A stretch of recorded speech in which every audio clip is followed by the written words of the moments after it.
It is the RadioU Podcast, the Monday, November 27th edition. If you're listening on Monday, November 27th, that means it's Cyber Monday, and you can get free shipping on RadioU merch at shop.radiou.com. If you're listening after that, sorry, that deal no longer applies. Today in the show, I think guys show remarkable restraint. When we talk about Ohio State, I get Isaiah to defend Ryan Day, the coach of the Buckeyes, and why some people want him fired. Isaiah explains why he shouldn't be fired. I tend to agree, but I didn't gloat. Well, that would be a wild thing to do. Why?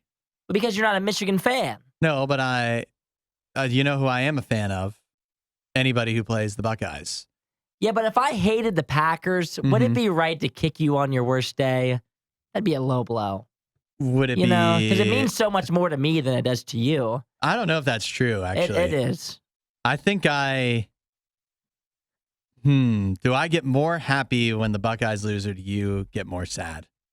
It's hard to say. No. It is. I've been an Ohio State fan since I was 0 days old. I've been an Ohio State hater since Jim Tressel was the coach. Yeah, but I think that your hatred, I mean, I invest so much more in the team than you do. You know, I have so much more invested. I pay money to buy things for them. I go to the Horseshoe. Well, how can I show my hatred? I can't buy anti-Ohio State stuff. Can hate ever be stronger than love, you know? Well, think about this. If Ohio State had won, I would be more upset than you would be happy. I don't know. It'd be tough. I guarantee. Really? Yeah, I'd be really upset. I don't know if it evens out that way. I didn't realize your hatred was so strong. I knew you didn't like Ohio State, but I didn't realize, because you're not a college football fan. You're just an Ohio State hater. I'm not a team fan, but I follow it all season long. I watch every weekend. Yeah. So like your team is just against Ohio State. Yeah, that's your team. I guess in a sense makes me a Michigan fan by default. Yeah, I'd make you a Michigan fan. But so are you ready to take, because it's not really fair for you to not have a team, Why not? Because you can't be a Michigan fan. I'm just a fan of the sport. Even though the sport actually enrages me to no end. Yeah, it's a tough thing because you never have, your bad days are when Ohio State wins. Mm-hmm. That's your losses, I guess. Yeah. So you're a fan of a team that's 1-11. Yeah. That's a tough fandom. No wonder you're so grumpy about college football. Yeah, it's true. But when you think about it this way, though, I think I've said this before about sports. When you cheer for one team and then they don't win the championship, you've got a 1 in 30 chance, like in a pro sport, of your team winning the championship. Otherwise, you end the season probably upset. Yeah. But if you cheer against a team, if it's Ohio State, granted, the odds are they're stacked against you a little bit as a cheer against them. But, most of the time I wind up ending the season happy, especially now. Oh, you do, yeah. Yeah. So, you know what? Honestly, the rest of unless Ohio State makes it into the playoff, which is now unlikely, I'm going to consider this college football season generally a success. Yeah, you have look back on it fondly. You have about a 99% success rate. Yeah. In college football. So I think this is actually a good way to be. It's a lot less, I would say you're a lot less invested, at least. You know, you're always going to end the season happy for the most part. Where my season as a traditional fan will always end in sadness. Yeah. Where yours will always end in happiness. Yeah, so I think I figured something out. No, it's a good thing. To fill my heart with hate. Yeah. And, but then let that hate turn into happiness at least once a year. Yeah, I think I think when I was talking about this over the weekend is investing in sports is such a lost cause, you know? Yeah, it doesn't make sense. It never does. And so if you're gonna be a new fan of a sport, you should do it the way Hudson does, where you just hate a team. Yep. You hate a team, hate it's players. Even easier if you just pick a bad team to start off with. Because then you'll always win. I don't know if that's as fun, but it is, yeah. I think it'd be more fun because they'd lose more, you know? I hate the Yankees a lot. No, but this year the Yankees sucked, right? So weren't you happy every game? It was fun for a while, but it would have been much more fun if they lost in the playoffs in a heartbreaking fashion. You know, the more pain it can inflict on the, like Ohio State losing the way they did on Saturday, to me, that was much more vindictive. I mean, if they would have gotten blown out, but if Ohio State went 7-5 this year, I don't think I would have as much fun. I don't know. It's tough to say. So, when we It's went, tough to say. if we had won the Natty, Mm-hmm. the weird thing is, as I wouldn't have felt, because you feel a win over me today as an Ohio State fan. The weird thing is, if we won the Natty, it wouldn't be like a win over you for me, because you just didn't want Ohio State to win. But it's not like you're a fan of Georgia, because we beat Georgia. Yeah. It's a weird thing to think we beat I guess if we beat the Ohio State haters, I guess it would be. It's just a really weird concept for me, because I came in today and I didn't think it would be like a Michigan win day in here. And so I was just surprised that Ohio State let me down once again with a loss. A sadness. But you know what? It is what it is. Do you know the other fun thing about the way I root in college football is, although I guess what I mean is Ohio State is likely to lose, like you're not going to go undefeated every year. Yeah. But you're favored in almost every game. So anytime you do lose, it's also unexpected, which also makes it, I think, more fun for me. That it's you're supposed to win and you didn't. That also is a big boost. So you think that if we were bad next year, would you care? Yeah, but I mean, after if we were like 3-10, like you said with the Yankees, it's like it's fun for the first 2 games. Then once we're out of it, once we're not in the running for the college football playoff, it's no longer fun, because then we're not a hateable team anymore. Right? Yeah, it's only we're only hated because we're great. Yeah, because I can think of like in other sports, there are teams that I've hated, but and hate to this day. But when they're not, when they're not competitive, then there's no reason to care about it. It's the same way that I eventually tune out when the Red Sox were out of the playoffs this year. Out of the running, that I didn't keep watching games, because what's the fun? So if the team that I hate is out of the running, what's the point? They don't care, neither do I, right? It's the sustained success. Like the Patriots are no longer hateable. If they were good next year, they would be fun to watch. People would root for them that never rooted for them before. So if Ohio State loses for the next 10 years, everyone who hated Ohio State, I think a lot of people, if we became good again, it's like similar to Texas. Think about Texas this year, very likable team. Yeah. 10 years ago, everybody hated Texas. Or this is the perfect example. You and I are both on this. We hate the Lions, the Detroit Lions. I've been a Packers fan for a long time. I didn't like the Lions because they were our rival, but they were never competitive until this year. So it wasn't even worth my time to think about them. The same way the Bears are right now, and you just take it for granted that they're not even good. But now that the Lions are actually good, I actually actively hate them. Whereas before, it's just like, oh, those are the silly Lions. Like the Bengals for me. Yeah, it feels like they're not even in the same league as you. But once they start actually getting good, then you actually have emotion towards them. So that's the tough thing about Ohio State is we'll never not be hated, because we'll never not be good. And that's why they're so hateable. It is. Yeah. We don't normally do podcast intros this long. We also talk about how being attractive for men more likely to benefit you in the workplace than women. That is shocking content. Yeah, wait till we get there. You got to stick around. Stick around for that. Also, money-saving tips that don't actually save you money. I thought that was good stuff, too. A good show today. Tomorrow, Giving Tuesday. Remember to give back, whether you are listening to this actually on Monday and tomorrow's actually Tuesday, or whether you're listening in the future. You can still give back any day of the year. RadioU.com. We'll catch you next time. See you guys. You won't hear a show like this anywhere else. And that's probably for the best. The worst of the riot. Radio U. Well, we got to talk about it. Over the weekend, the game, it was Ohio State versus Michigan, and a crushing blow for Ohio State. They lost to Michigan, despite Michigan being without Coach Jim Harbaugh. My question is, Isaiah, as an Ohio State fan, I saw a lot of people talking over the weekend after the game saying, fire Ryan Day, head coach of Ohio State.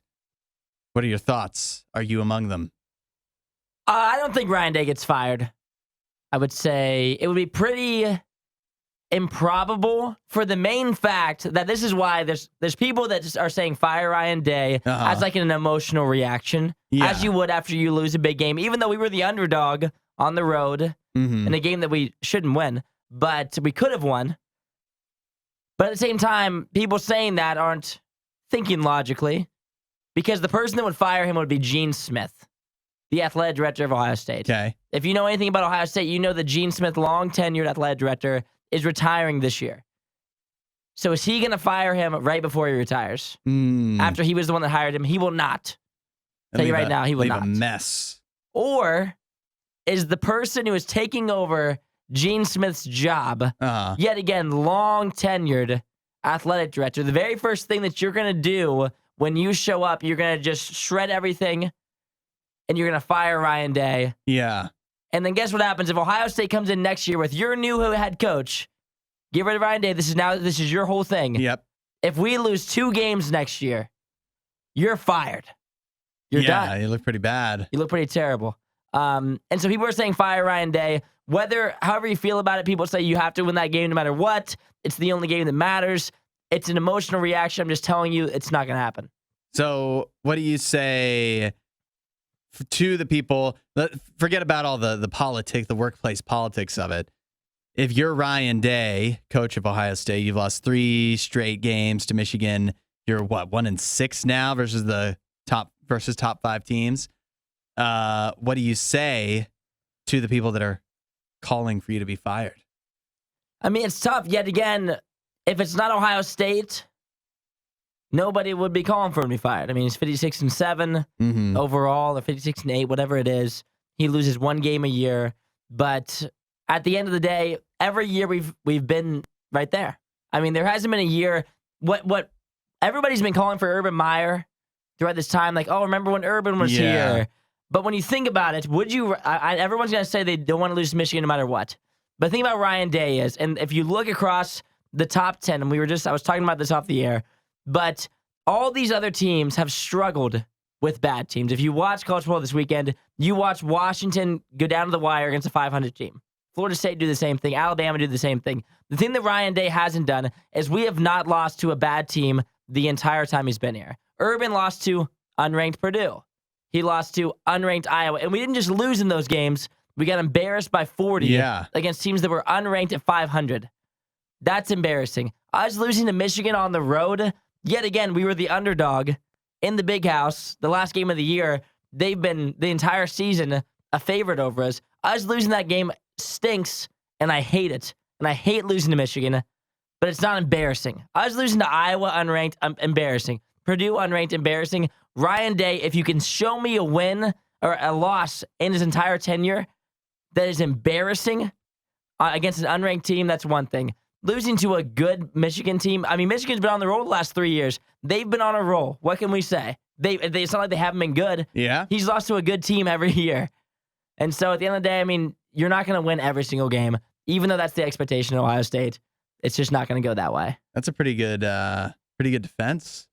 You would think so. Yeah. But people, yet again, if you lose, and I understand, I don't want to lose to Michigan. I would rather lose any other game than Michigan. I would rather lose to an unranked team, which stinks. But Ryan Day has not slipped up in a game that we should win by a mile. The only games he's lost are games that we've probably been an underdog in every single time. Yeah. I was prepared to also come in here and defend him because I want him to stay so they keep listening to Michigan. But that said, if I was him, I'd be like, we're 11-1 every year. What do you want? What do you want from me? And people say I would start gaslighting people. Be like, you're the one that cares so much about the Michigan game. I just want to win. I don't care who it's against. And people say too, they'll say, this is Ohio State. What we could just get someone better.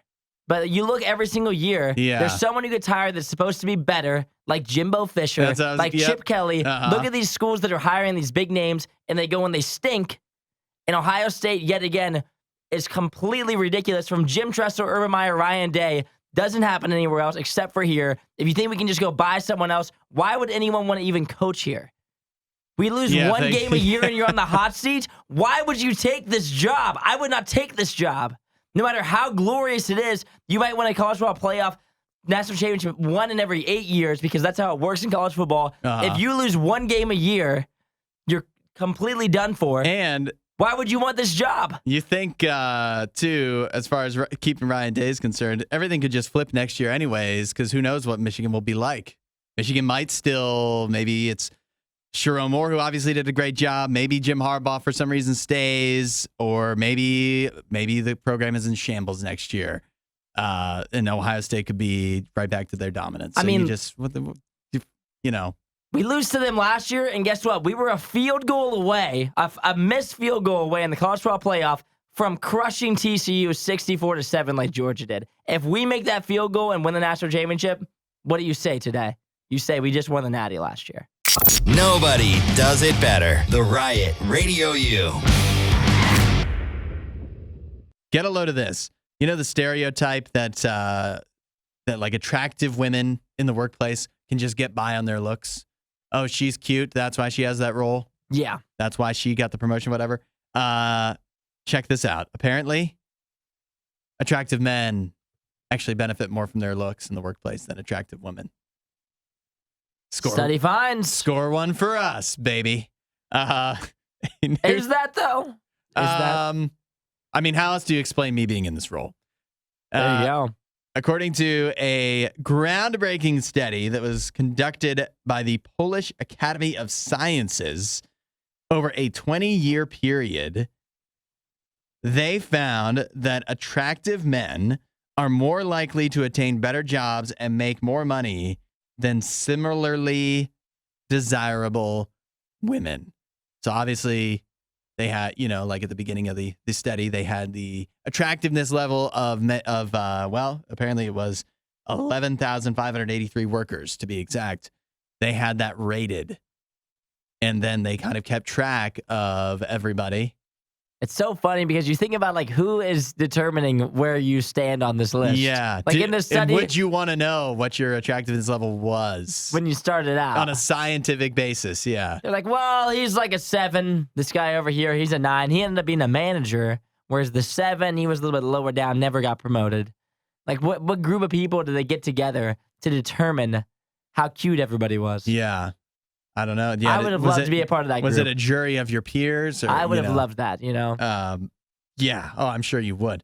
Now, they say, after going through this is no surprise that whether you're an attractive man or an attractive woman, it increases your likelihood for success, your earning potential, all that.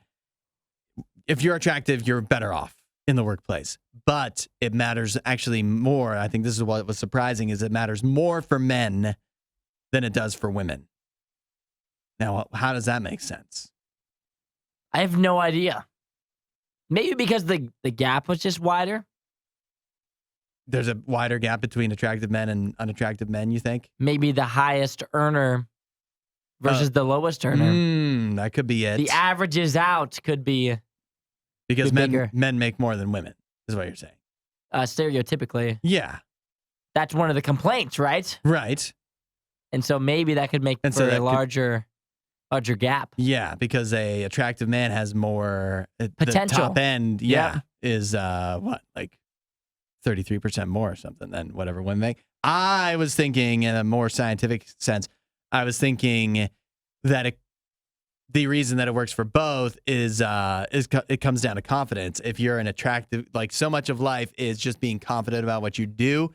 And so if you're attractive, you're going to be confident because you went through life, leading up to that high school, probably very confident because people liked you. You could say whatever and you were good looking. So people would still be drawn to you, and that even if you are saying something stupid. Yeah. Yet again, take me as an example. But as you continue to go through life, that confidence sticks with you, and that leads to promotions and whatever. So it's not that men are getting promoted because they're attractive. It's the attractiveness that is giving them the false confidence. Yes, the false confidence to be able to make it up into higher jobs. Well, the good thing is, for the ladies, this should be very encouraging. Because of the more of a level playing field? Yeah, exactly. Isn't that what we're all looking for here? I guess that's Unless you're encouraging. unless you're one of the cute ones and you were banking on that, then Yeah, unfortunately that's right. It doesn't help you as you much as were you hoped. mistaken. Yeah. But what should really be, this is really concerning if you're an unattractive man. Because now what do you have to stand on at this point? What do you have going for you? Yeah, unfortunately. Is you just keep on working hard. Yeah. Put your nose in the dirt, man. Maybe we need some like activists, like how there's, people that justice. Like equal pay for women. They need equal pay for ugly people. Oh, that's a good one. Who wants to start holding up those signs? Oh man. That's a whole humbling. Hey, I'm by for itself. justice. I will do it on behalf of the ugly people. We should start going into workplaces and being like, you should join our group. You over there. Not you. You clearly are privileged. Now, you on the other hand, you need to work with us. The stories you love with the opinions you hate. The Riot Radio U. Something through all of our Thanksgiving talk that I don't think we ever touched on this, and that is the Macy's Thanksgiving Day Parade. Isaiah, did you watch any of the parade? It was on TV in the living room Yeah. while we were Thanksgiving-ing. Did you pay attention to it, though?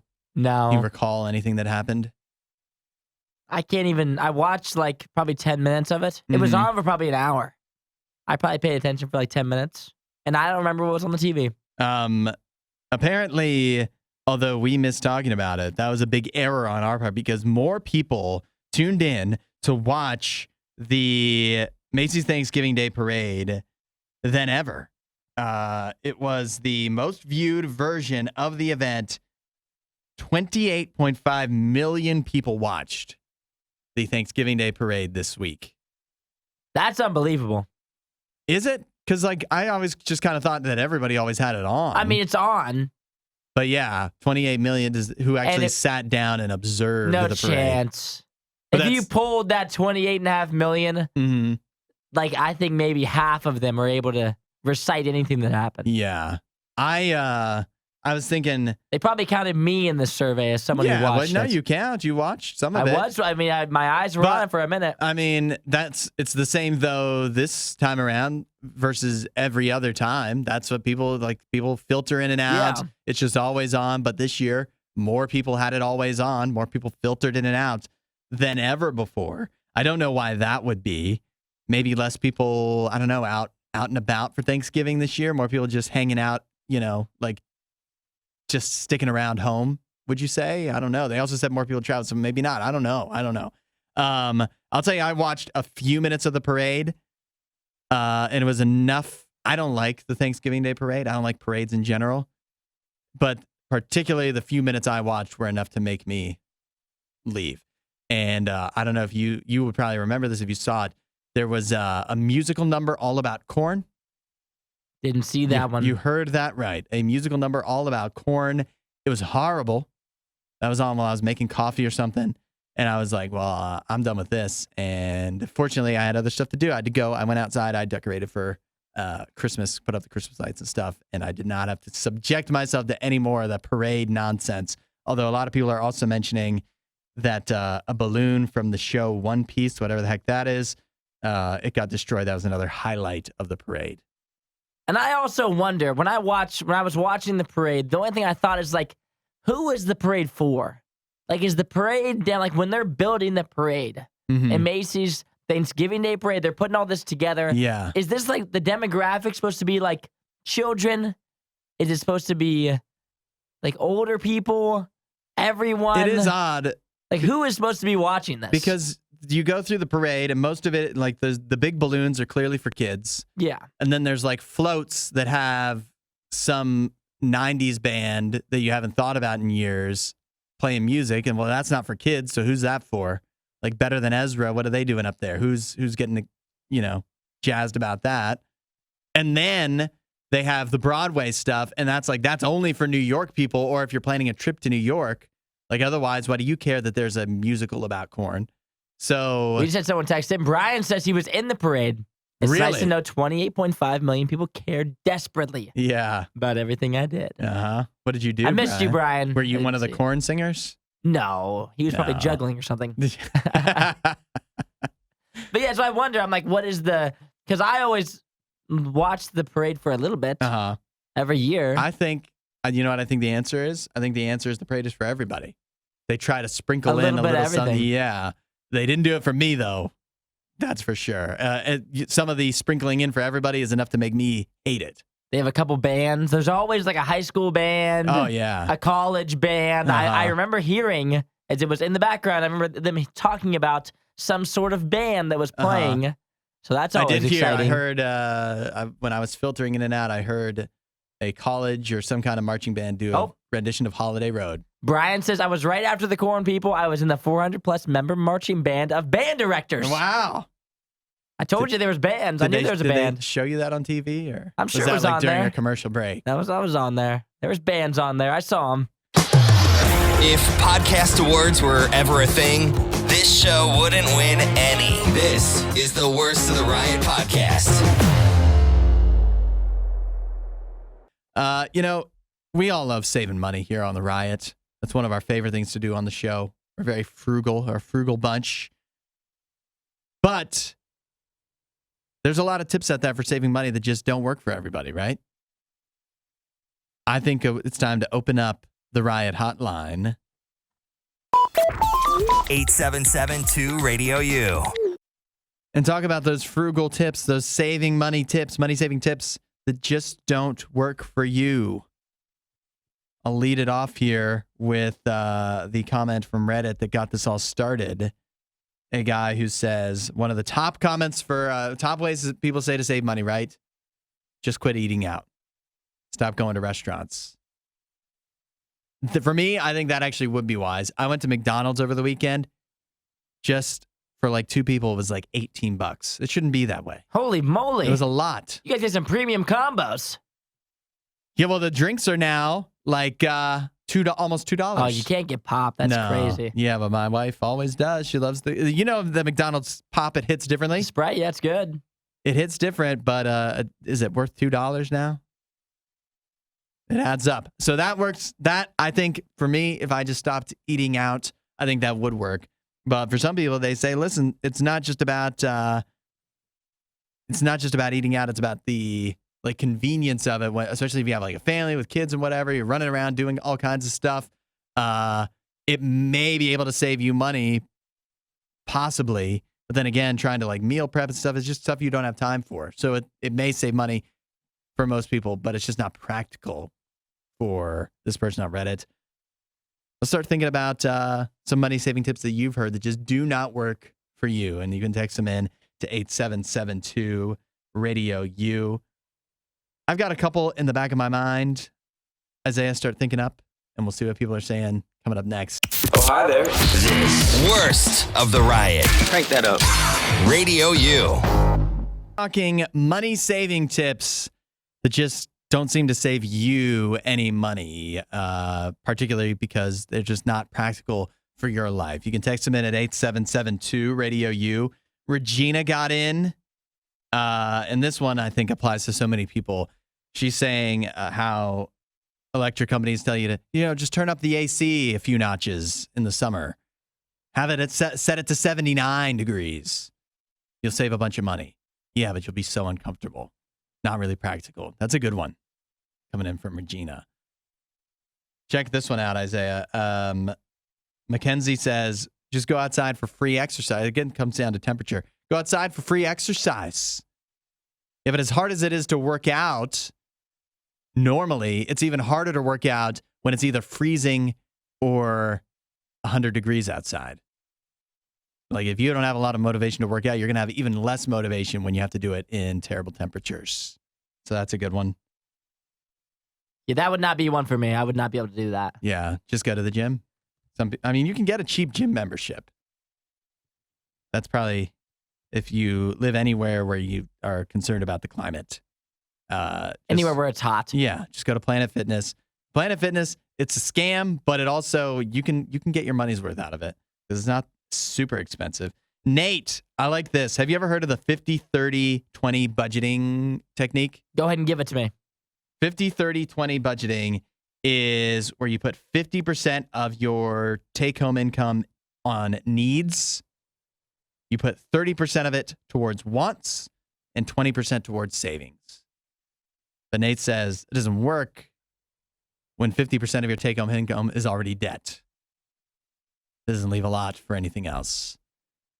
Yeah, then you've got like a million other things you're spending money on. Yeah, but the problem is, I think this is true, a lot of money-saving techniques come down to, well, if you are already in debt, you just need to make more money, is what it comes down to. Like, there's not a lot. So, I understand it. That would be a frustrating one to see. I didn't know about the 50-30-20 rule. It sounds like a really good technique if you're making a lot of money. If you're already good with money, you're in a good spot. Or even if just like your salary that you're taking home every week is a lot more than your actual necessities. Yeah. But when your needs are so high, it doesn't work as well. Or your take home is so low.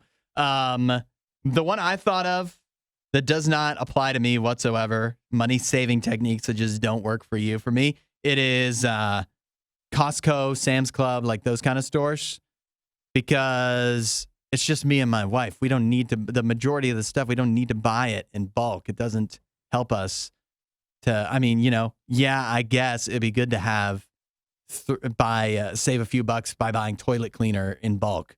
But by and large, you're going to get your most bang for your buck when you're buying food that way. And two people can't go through food that quickly. This one doesn't apply to me, but I know a lot of people that would stand by this. A lot of people say like buying the cheaper like bathroom stuff, like lotion, shampoos, stuff like that, any skincare products. For me, I could do that because I don't have like super sensitive skin. But a lot of my friends, they would never cheap out on lotion or any kind of product like that. Yeah. Because it would just mess up their skin so bad they could not do it. Yeah, it's different for different. I know, like with shampoo too, like that kind of stuff. Now, shampoo, I have a specific shampoo that I buy. Yeah. That works for me that I wouldn't do a different one. But for lotions and stuff like that. Yeah. For lotion and stuff like that, I couldn't. I could do whatever. Yeah. I could do the cheap ones. Now, all these money-saving tips, we say that these are, we're saying they don't necessarily work for us, so they don't work for everybody. They're still good tips. I mean, if you got a big family or something, Costco makes a lot of sense. But as an individual or as a, just a couple people, that kind of thing. But now turning the AC, as Regina mentioned, up to, having it set to 79 in the summertime and then having your heat set to like 60 in the wintertime. It's just that's not viable. That's not a good energy saving. Not for me. Money saving tip for anybody. Radio U's Worst of the Riot podcast. Do you buy this? This is a big accusation made by a gal on TikTok who claims that at Sephora, she thinks the employees are possibly, I don't know if she's specifically saying they're trained to do this, but Sephora employees routinely will point out your flaws that you may be very self-conscious of as a way of trying to encourage you to buy more stuff from Sephora. Looks like you've got some bad skin over on your right temple. I don't know what they would say. Your right temple, yeah.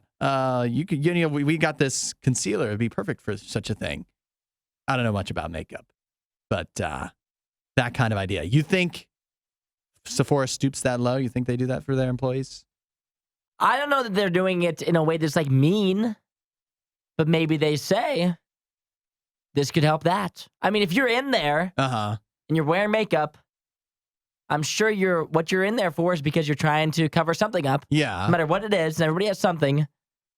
And so they're probably not trying to be mean, but they're probably like, oh, this could help with your big nose. Your blemishes. I don't know, but it's kind of their job. It's kind of their job. So you're saying that makes them good salespeople if they point out your insecurities. I'm not saying flaws. I'm just saying it's kind of their job. Is it not? I don't know. Well, so like maybe if you have this, then this could help you. But if you come in for one thing and then they start trying to tell you another thing because they see you as a mark, an easy target. Look at her. Look at that. Look at that up on top. She needs to cover that up. I'll make her feel real bad about it. True. It does, it feels a little nasty. It is a part of like It's definitely like a tiptoey thing. You don't want to like point out people's insecurities. Yeah, right. Then they came in. If they ask a question like, "Hey, which do you think is got some bad skin here, whatever? Which do you think would be best? What would you recommend?" Versus them, maybe you're looking at one thing and they're like, "Hey, while you're at it, this could also help cover up this other thing that's nasty about you." And sometimes maybe they're even making stuff up. Who knows? But and then I was thinking about this, right? Think about if you put this in any other field. Like, let's say you went to the store to buy clothes and they're like, "Hey, actually, your butt's kind of big. These are the best pants we have for big butts. This will make your butt look less big." Like, that'd be a crazy tactic to take, right? It would be, yeah. You have to, I mean, now, some might say Maybe they would say this fits your body best. I think these jeans could really fit your body. If you just, if it's all on how you word it. So maybe the Sephora employees that this woman interacted with were just not very tactful. Because you could easily do it in a way that's not offensive. Yeah. Like, oh, I think that this product could be really good for your skin. Without having to say. Because you have bad skin. Yeah. Like these jeans, I think, would really be a good fit for you. They fit your frame. You put them on and then. I don't like the word frame, though, for a body. What do you mean that's what it's called? I know, but I don't like that. Makes you feel nervous? I don't know what it makes me feel. I just, besides uncomfortable, you start referring to my body as a frame. Fit your frame well. Yeah, I don't like that. I don't know. Maybe people with more experience buying makeup might have something to say. Have you ever been offended? Chime in. Yeah. You think Sephora does this? You think other makeup companies do this? 8772 Radio U. Wasn't that a great Riot clip? While you're here, you should watch more of our videos and subscribe so you don't miss what we do next.